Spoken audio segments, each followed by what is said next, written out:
Yeah, government leaders can bridge value, or excuse me, bring values to entrepreneurs if and only if we are capable of creating a necessary environment in which you can thrive. And I want to talk about what those conditions are. We know them in the United States. We know them here in the Netherlands. First, entrepreneurs need the right to private property, both physical property and intellectual property. Without this fundamental right, one that we take for granted too often, I think, without this fundamental right, there's no incentive to innovate because there's no reward for that innovation. You don't have to take my word for it. Steve Jobs put it this way. He said, quote, "If protection of intellectual property begins to disappear, then creative companies will disappear or frankly just never get started." End of quote.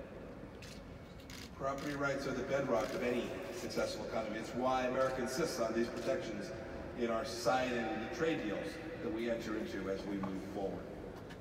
Second thing entrepreneurs need is the rule of law. It's pretty basic. A legal system that's predictable, consistent, creates enforceable rights, and creates understandings among suppliers and customers and employees, all of those things that permit organizations to thrive and to prosper. Before I entered government, I talked about my time as an entrepreneur. I founded a small manufacturing company. It was critical to know that the government wasn't going to change the rules on a bureaucratic whim. We were depending on that consistent, fair set of rules. In parts of this world, authoritarian states can steal ideas, and they can prop up their own business enterprises. But you should know that they will never, in the end, match the entrepreneurship and innovation found in free and open societies, because their incentives are just all messed up.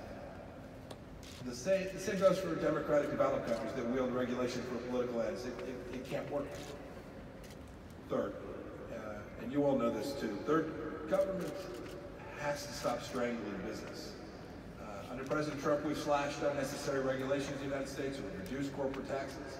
This has encouraged companies from the Netherlands to invest in the United States. It's created incentives for American companies to invest all across the world and in our home country. These actions have had undeniable results. We for a long time in America thought that the new normal was 2% economic growth. That's not the case here. It's not the case in any society that obeys these simple free market principles. Our jobless rate today is the lowest in the United States of America in 50 years, 5 decades. Job creation among the smallest businesses in America recently broke a 45-year record.